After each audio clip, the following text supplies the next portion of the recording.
Welcome to the New Warehouse Podcast, the podcast for those that are curious about what's possible inside their four walls. Before we get into this episode, let's hear a word from our sponsors that make this all possible. Do you feel like automation is unapproachable? Well, Big Joe Autonomous Solutions is changing that with the AP44. The AP44 is a fully autonomous pallet truck built for real work. Floor-to-floor pallet transportation, no infrastructure changes, no complicated IT project. Setup happens right at the onboard touchscreen. If you can use a smartphone, you can use the AP44. Just select a mission and the AP44 gets moving. Easy switch between fully autonomous, semi-autonomous, and manual mode on this pallet jack keeps it versatile. Learn more at BigJoeForklifts.com. That's BigJoeForklifts.com. Are you shipping orders? Of course you are. Are you getting cash back on your parcel spend? With Dash.fi, you can maximize cash back with their special focus on shipping spend. Leverage their corporate card platform to get cash back on your shipping spend and utilize their AI-powered audit tools to make sure your finances are tight. Don't leave money on the table. Check out Dash.fi at Dash.fi. Did you check your clipboard today? Throw that thing in the trash. It's time for a new way to run your dock and yard operations with Conduit. Streamline your dock scheduling, driver check-ins, yard management, and photo proof into one digital platform with Conduit's easy-to-use system. If you're still using clipboards, spreadsheets, whiteboards, or nothing at all, it's time to cut the chaos and get on Conduit. Go live in days, not months, at www.helloconduit.com/new warehouse. That's www.helloconduit.com/new warehouse. Temp agency let you down again? It's time for a different approach. Spotwork is the industrial labor marketplace built for modern warehouse operations. When you need available workers fast, Spotwork lets you post a job and get to hundreds of spotters in minutes. Spotwork's job fulfillment rates are above 95% across 35 markets in the U.S. No agency markups, no long-term commitments, and real human support around the clock. Head to spotwork.co to get the labor you need now, and make sure to mention the New Warehouse for a special promo.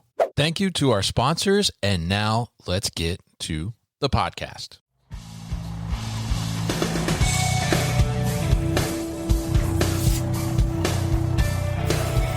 The New Warehouse Podcast, hosted by Kevin Lawton, is your source for insights and ideas from the distribution, transportation, and logistics industry. A new episode every Monday morning brings you the latest from industry experts and thought leaders. And now, here's Kevin.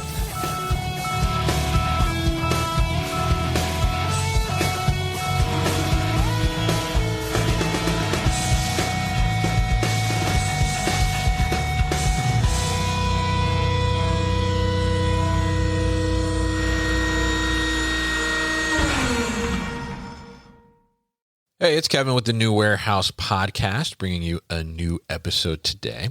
And on today's episode, we are going to be joined by Ben Cronsberry, and he is the head of go-to-market and partnerships at Parcel. And we're going to hear a little bit about Ben's background. He spent some time at Shopify, has been involved in this world for a long time, but that's kind of where Parcel comes from, which we'll find out a little bit about today. And we're also going to talk a little bit about what is Parcel, what do they do, and how do they approach the parcel market and help companies with their kind of parcel shipping and parcel diversification as well. And we'll also get his perspective on the parcel market overall. So Ben, we've known each other for a while now, but this is your first time on the show. So welcome to the show. Yeah, thanks, Kevin. Really excited to be here. Longtime listener.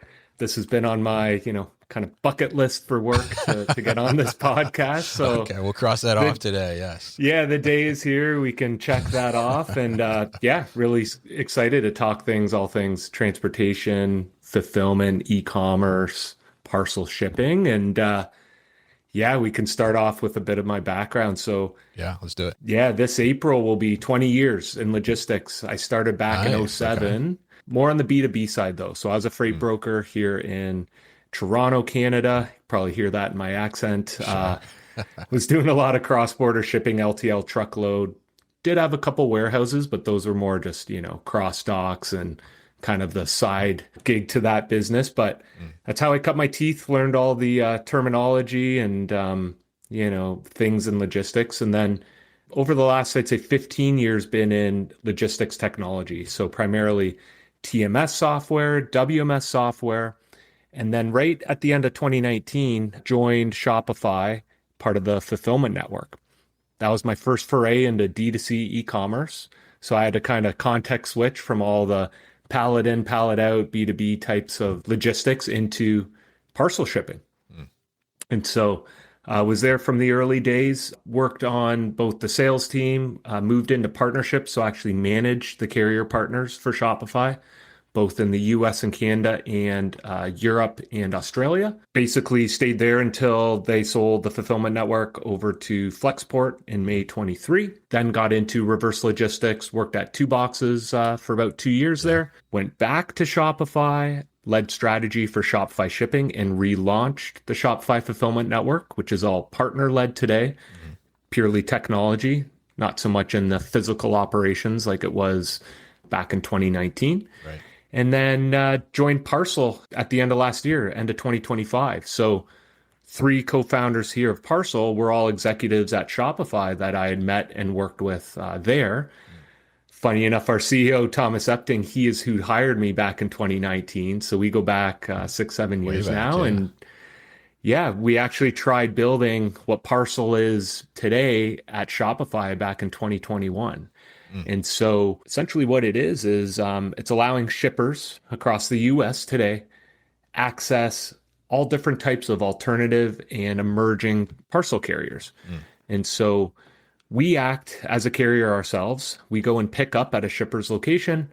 We bring it into our sortation network. We sort it by final mile carrier. And then we inject that into the final mile carrier delivery network so that it ends up at the shopper's front porch. And so really trying to democratize working with alternative and emerging carriers and provide all these different final mile carriers to the individual shippers across the US. And so that's, yeah, really the business model here.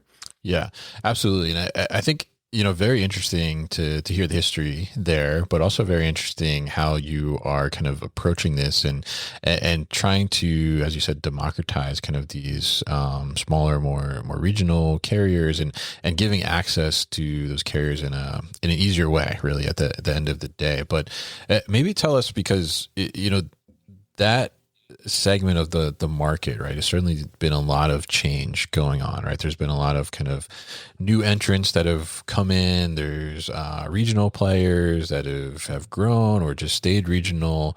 So there's a lot to kind of, I guess, keep track of from whether it's a brand side or a 3PL side to be able to stay up to date with that. So tell us a little bit about like what is the value add there? Like why would a 3PL, for example, like why should they be concerned or why should they want access to some of these alternative carriers versus just, putting everything with a FedEx or UPS? No, you're spot on. A lot of change, a lot of new, players in the market. But I'll also add like the legacy carriers, right? Your nationals have also changed over the last few years, last few months. So Sure. In general, the market's really fluid and dynamic and ever changing. And so I think that's really the core reason why we exist. We're working with 12 different carriers today for final mile. And by working with many of them, you de-risk your operation. Instead of putting all of your eggs in one basket, and now that carrier, increase their rates, changes their zip coverage, changes what types of packages that they're going to be delivering. You're now working with many different options, providing optionality to your brand customers, but also insulating yourself for risk in case there is a change with one of those 12 carriers. And so working with an individual regional carrier on its own, it's possible, definitely doable, but it sometimes is challenging. They have limited zip coverage.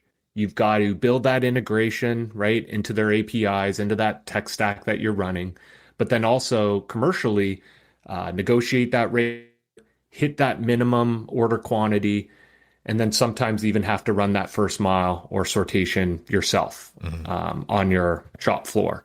And so we're trying to abstract all of that complexity, make it easy for a shipper to work with multiple regional carriers all at once, and take away the negotiation that they have to do, the minimums that they have to hit every day, the operational complexity of, sorting or having to run that first mile freight. We're the experts there. That's what we can take off their shoulders and really just help them access more carriers faster and provide those rate savings and experience down to their brand customers and their shoppers. Yeah, absolutely. And I think, that makes it so much easier. And obviously, like you talked about, the rates kind of there too, because you're, bringing this volume together. I imagine like you have more leverage to negotiate and then pass on that savings to people that maybe don't have as much volume to have that negotiation power, right? That's exactly it. So how we started, I'll go back to the early days of Parcel. Sure. We incubated the product and the solution out of a company called Saltbox, and they're working with really small brands. These brands are generally too big to ship from their kitchen table, but too small to work with a full-blown 3PL. So they'll go into a Saltbox location and use that co-working space and ship their own product from those warehouses. And so we built Parcel for those small merchants, right? They're 10, 20 orders a day, something like that. And so Parcel at that time, it's a web-based technology. It was replacing things like ShipStation or Shippo, all those different third-party label apps, and really giving them access to all of these regional carriers because it's a consolidated pickup. At one Saltbox location, there might be, 10, 20 different brands shipping every day. And so to your point, we're aggregating and pooling all that volume together, where separately that brand, 10 orders a day wouldn't be enough to work with one of the regional carriers on their own.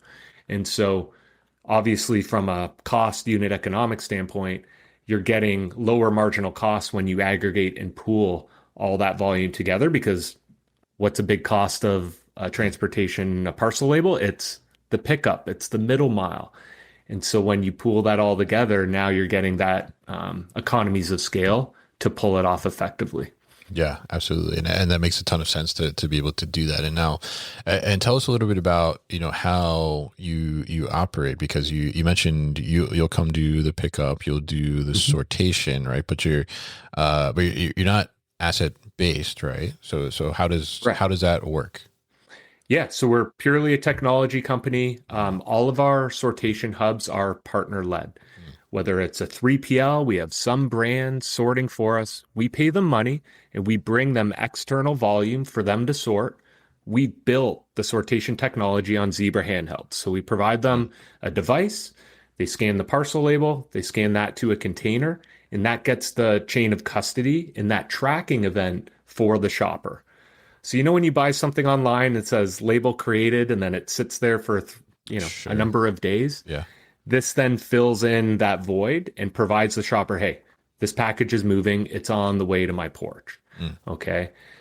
That middle mile, so the pickup at the shipper's location, the drop off at the sortation center, and then the trucking of it to the carrier injection site is managed and orchestrated by us as well. We don't have trucks. We don't have assets there. We're working with third-party carriers that have assets, or with brokers who have different lanes covered throughout the U.S.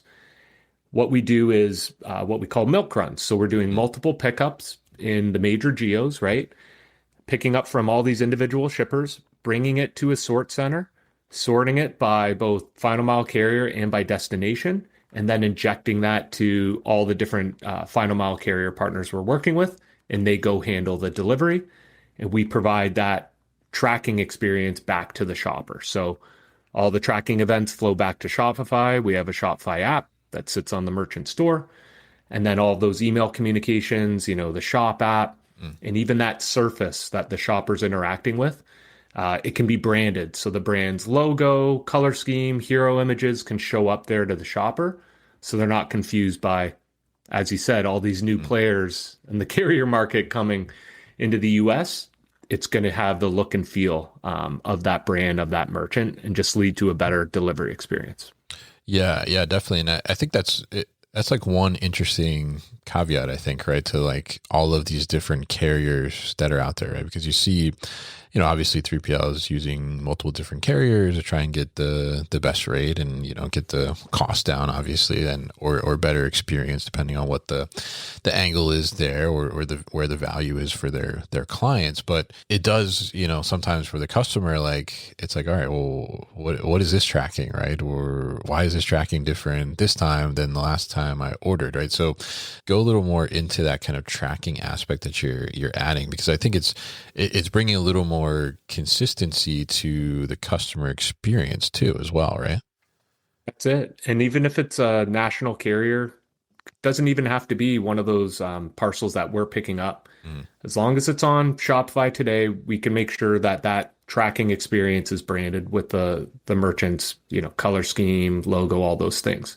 And so, yeah, it's one experience for the shopper. We also have something we call no package left behind. So the shopper can click contact us. It's going to open a chat bot. And that chat started with the shopper is going to come to Parcel support team. It's all human led. And it's covering things like, where's my order?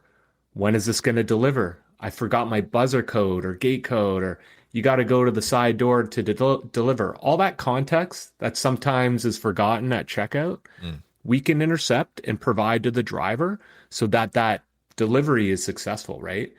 It really avoids that CX burden on the merchant or that telephone game where it goes shopper to merchant, merchant to 3PL, 3PL to carrier, carrier to truck. We're really cutting down all those extra steps and having a tight communication channel with the shopper, the driver, leading to a better delivery experience. Yeah, absolutely. And I think that experience is such a critical thing, but also having like that increased, visibility and the tracking steps throughout the process is great for every, stakeholder within that, whether it's a 3PL or whether it's the brand or the customer that's receiving the package at the end of the day. I think it's really great there. So tell us too, from the, because the majority of our audience are shippers, right? That are going to be shipping out the product that would be handing over packages to you all, right? So what does the experience look like on that side, right? If I'm a 3PL, like, what does my interaction with Parcel look like? Am I going into a different system? Is it just plugged into what I have already? Like, what does that look like? Yeah, that's kind of the best part of this. We're not ripping and replacing any of the existing technology. We're actually complementing and integrating to that current tech stack, which is usually a WMS for picking and fulfillment activities on the warehouse floor, and then a TMS, which is done for, the rate shopping and label purchase side. And so some of the smaller 3PLs we're working with, everything happens in the WMS, right? That's their single source of truth. They use that for everything within their four walls. And in that case, we would show up as a carrier on the order level, and they would rate shop Parcel against all the different national accounts they're working with, right? The USPS, UPS, FedEx, things like that. And so we don't require that we need 100% of your outbound volume. We can just complement your current carrier portfolio and win those packages where our zip coverage or our rates are more competitive than the ones they have already. And so same thing goes for if they're running a TMS. We sit in there in the rate shop. It can be, picked on the rate level or on estimated delivery. We have an open API. And so regardless if it's an off-the-shelf solution or a custom home-built in-house solution, we would just tie in there as a normal carrier would. The key difference is we're going to now open up that shipper to many carriers, up to 12 different ones, versus having to configure 12 different carriers. It's that one-to-many approach from a technology perspective. I see. Yeah.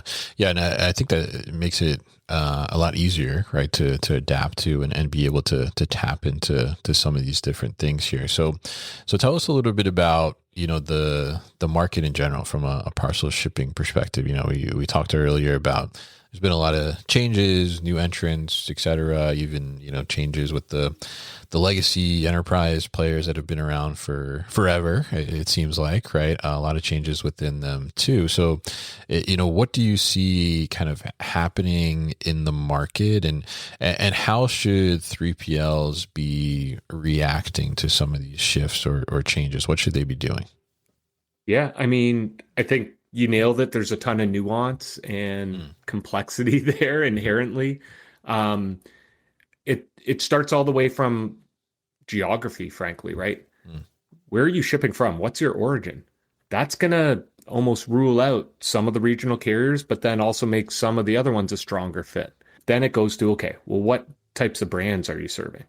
Are you shipping out bicycles or are you shipping out phone cases?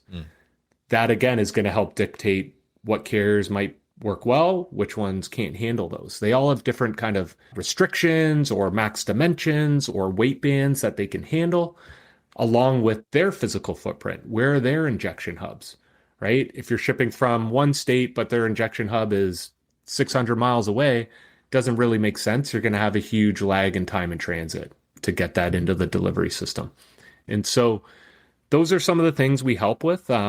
We have a lot of data, over 1 million shipments just from the last couple months here in our data set. And we can really show you, what the time in transit is, what the performance is by carrier when it comes to on-time delivery, return to sender, error rates, all those things, and really helping shine a light on all this nuance and just make it a lot easier and more informed so you can educate your merchants on the benefits of working with some of these emerging carriers. And so, yeah, we're just seeing a lot of change, right? Even these emerging carriers, a couple of them have been around for a number of years, but they're changing their zip lists where they can deliver.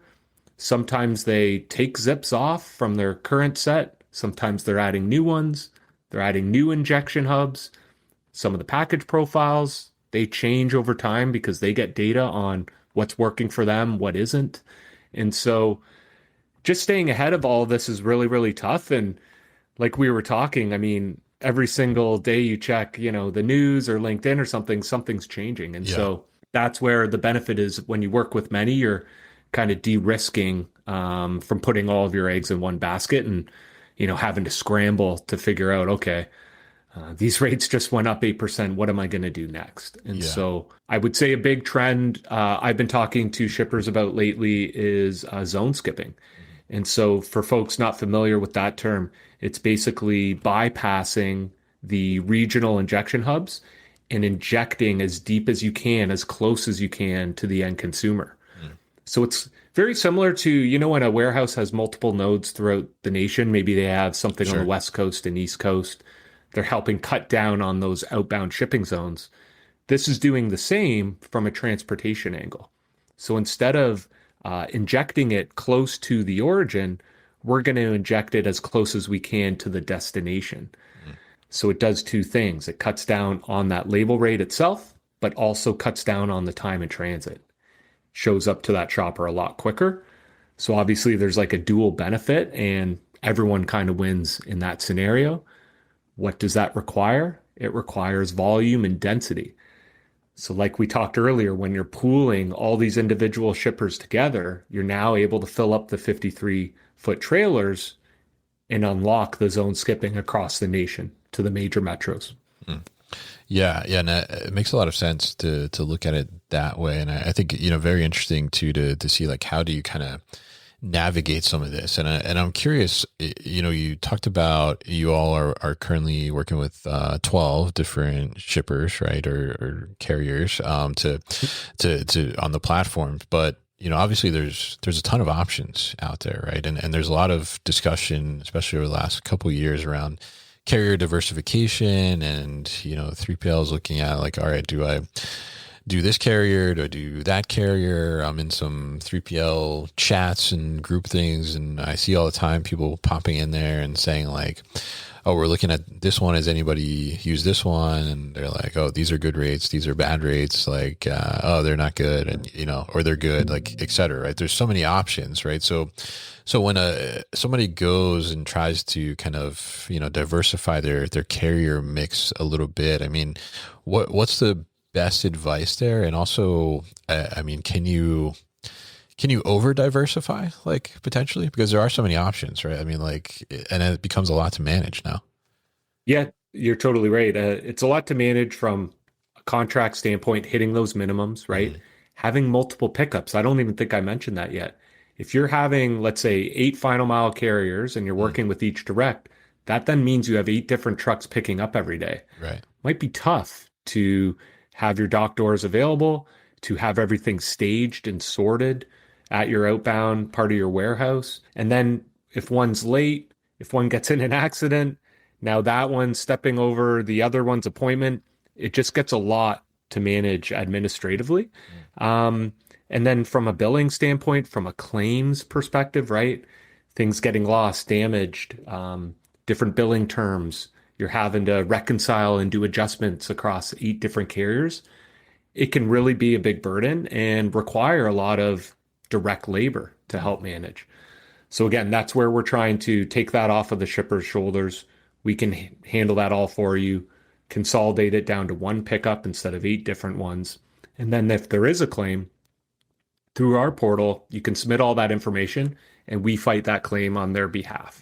Okay. And since we have a lot of volume going with that carrier across multiple shippers, we tend to have more success and a faster claim payout than an individual shipper could on their own. And so then the technology is another beast in and of itself, connecting to all those different shippers, those different carriers, I should say, along with, the tracking experience for the shopper, getting a lot of CX issues or different merchants reaching out like, where's my order at? There's no scans on these. What's happening? Are they lost? Are they delayed? We're able to do all that track and trace and have that chain of custody through our sortation technology. And so having those added scans to the shopper's tracking experience, we find is a huge unlock, especially during Q4, BFCM, right? The holiday period. We saw a lot of weather-related disruptions last Q4, and we were able to get ahead of that because we have a network-level visibility across millions of packages, seeing which injection hubs are, jammed up. We can start to bypass those, shift volume to other carriers that might not be having performance issues, and really just get more proactive in this whole, orchestration of things. I think that's kind of the key. But you're right. You can diversify, and that's now becoming more of a problem than it's helping solving. So yeah. I think it's a balancing act. It's tough to work with one and put all your eggs in one basket, but then it might be tough to work with 8 at a time as well. Yeah, I mean, it certainly adds to kind of the complexity of everything, as you talked about there, not only from like a physical aspect, but then from like a technology aspect too as well, and then making sure that you're, as you noted, like, following the contracts and the minimums and all that stuff. So Parcel is kind of streamlining that, right, and giving you the ability to work with multiple different carriers, but essentially only technically work with just one, right, from a complexity perspective, right, which I think is really great to be able to do that. So tell us too a little bit. I mean, what is an indicator that, like, if I'm a 3PL, what is an indicator to me that I should be diversifying my carrier mix more, or I should be looking at something like Parcel? Yeah, I think it's a few things. So the geography we talked about, where's your origin, where are your packages going? What are the rates you're paying? What types of merchants are you serving? Both from a physical standpoint, so weight and dimensions, but also from a value. Are they $5 phone cases? Are they $500, leather boots? I think that's going to inform what carriers should be used and what the willingness to pay is by those brands. What does that tracking experience look like? What does the CX kind of telephone game look like? Is that challenging or not? What type of technology are you running? Is it an in-house system? Is it a third party? WMS that only has a couple carriers, you know, valid or integrated there. There's a lot of different things to look at, but if you were to boil them down, it's kind of the geography, the economics of things, and then the physical side. What types of products are going out, and are these things needed the next day by the shopper, or can it be a few days time in transit and that's okay? They're not gonna, file a chargeback or submit 100 support tickets or whatever it is. Yeah, and I think it's really good to hear, and also when I think about part of the diversification, right, or the different carriers that you work with as a 3PL, part of it is also a value driver for your clients or potential clients as well, right? So tell us a little bit about like how can 3PL leverage Parcel as part of like their selling tool or like their value proposition to prospective clients as well? Yeah, I guess the clear one's the rates, right? Typically, sure. We're able to provide more competitive rates due to our aggregated purchasing power. There's also the performance. So we shine a light on the time in transit, adding scans to the tracking experience. And that typically is, a misconception. A lot of brands, a lot of shippers might think, oh, these regionals, these alternatives, they're slower, their performance is worse. We actually see quite the opposite. Compared to the nationals, they actually perform better and faster. And so showing them through the data, right, through metrics, it's black and white. The side-by-side comparison, we have scorecards for all of our carriers, and we can kind of show them side by side there. But then the technology, right, the branded tracking experience, the analytics, the reporting that we can show in real time, showing what a 3PL spends across all their brands, but then down to the brand level for their labels only. Where's their spend going? What's the performance by carrier? All of those things, I think, just allows for a better strategy and more trust with these new carriers that might not have the brand power of a UPS or a FedEx. I think that is something they can really offer in that RFP or sales cycle stage before they're in the warehouse working with that shipper. Gotcha. Yeah, and I think that's a great way to position that. And I think the 3PL landscape, I mean, it is a competitive landscape, right? So to be able to have additional like value levers to pull, to be able to, not only obviously make money as what 3PLs want to do, but also be competitive on rates and things like that with, and be able to stack like additional value drivers on top of that, I think is great for them to be able to sell into clients as well. So really appreciate you coming on and telling us all about Parcel and kind of giving us a look at the parcel market itself as well too. So tell us a little bit about kind of where is Parcel heading? What does the future of Parcel look like? Yeah, for sure. Well, a big one for us is we just joined the IWLA. I know you're a fellow member there, Kevin. We've seen each other at events throughout the years. So really excited to be back in that community. Was a member at a former company of mine before I was at Shopify, and really enjoyed just attending the events, speaking at different, panels or webinars, things like that. So really excited to be back in that community. The branded tracking I had also already mentioned, that allows the brand to configure it themselves. Very easy. I call it a studio where they can go in and configure all of those settings and do it within a few minutes for free, which is great. And then our new one is called our 3PL onboarding portal. So traditionally, when you're working with a carrier directly, you're going to have to send a PLD, negotiate the rate, build the integration. Could take weeks, if not months, to launch a new carrier.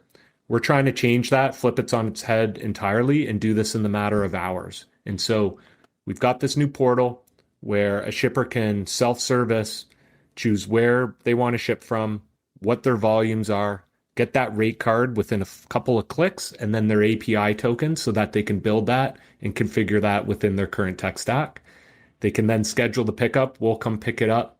We'll sort all those packages, and they'll be able to launch, we call it next day activation. And so Really excited about that. We're just trialing in a few key geographies today for pickup. And as we launch new sort hubs and new sort partners, we'll start to unlock different origins where folks can literally go live without having to talk to anyone or, wait to hear back from filling out a form or anything like that. So really excited about that one. And yeah, look forward to hearing all the feedback from the shippers testing that out.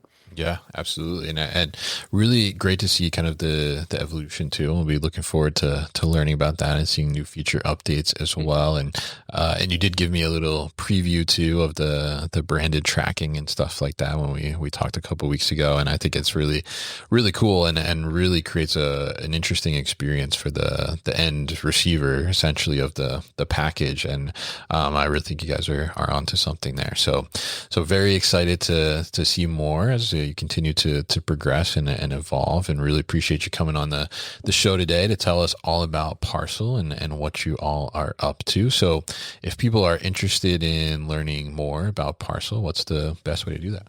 Thanks, Kevin. Appreciate you hosting me today. You can go on getparcel.com. That's our website. We'll have all of our contact information there. You can book a call with me directly. LinkedIn as well. Ben Cronsberry. Parcel's our company page. Or you can see us at an upcoming event. We'll be at a bunch of the different IWLA events, Parcel Forum this September in Florida. We'll be at Manifest, of course, this coming winter. And in the meantime, LinkedIn, website. You can hit me up on email, ben.cronsberry@getparcel.com. And we'd be happy to chat through this subject and logistics, supply chain in general. So appreciate making time for me. Yeah, absolutely. And we'll definitely put all that information at thenewwarehouse.com and in these show notes. And special note is a Parcel with an S, right? So that's right. Parsel. So make sure you pay attention to that. And Ben, thank you once again for your time on the show today.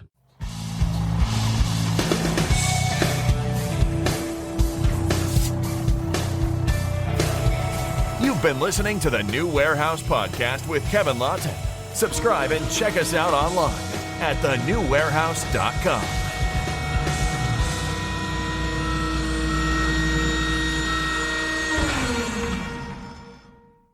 Enjoyed this episode? Make sure you are subscribed to the podcast, and for more content from the New Warehouse, find us on LinkedIn and YouTube. Links to subscribe can be found in the show notes, and for everything The New Warehouse, head to thenewwarehouse.com.